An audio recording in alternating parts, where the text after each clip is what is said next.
Do you know why the FBI connected Brian Koberger to the Idaho 4 case? Brett Payne. So December 20th, if memory serves, we had a secondary meeting with the FBI via Teams. If memory serves, and they simply walked us through the family tree, how they did that. Now, I don't remember the details of all that. It was an in-depth conversation that, to be honest, is above my head. But they essentially worked their way through the family tree and arrived at a conclusion that Brian Koberger was a person we should look into as a tip. That's the extent of my knowledge and how they did that.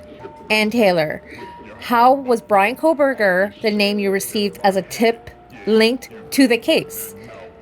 Brett Payne, he wasn't until after December 19th.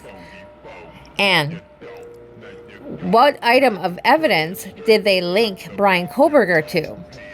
Brett Payne, I'm not sure what you're asking. As far as before December 19th, is that what you're referring to? And yeah, Brett, we didn't have one at that point.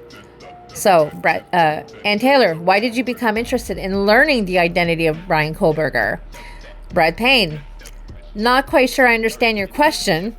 We were interested in anyone who would have been involved in this. The DNA from the knife sheath was obviously the one thing we had that we thought was a very strong piece of evidence in this case. So it was that particular piece that we pursued as a potential avenue of identifying a suspect.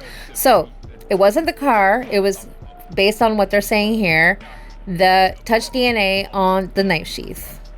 And Taylor then asks, is it your understanding that the FBI's work said that it was Brian Koberger's DNA on the knife sheath? Brett Payne, that is not my understanding. And what is your understanding? Brett, my understanding is that the FBI concluded that Brian Koberger was a possible source of DNA that we should look into.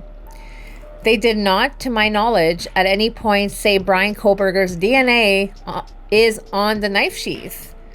That was never conveyed to me. What did we just read there? My understanding is that the FBI concluded that Brian Koberger was a possible source of DNA that we should look into. They did not, to my knowledge, at any point say Brian Koberger's DNA is on the knife sheath. That was never conveyed to me. You guys interpret that how you want. Let me know how you interpret that, but interpret that. I'm dying to know.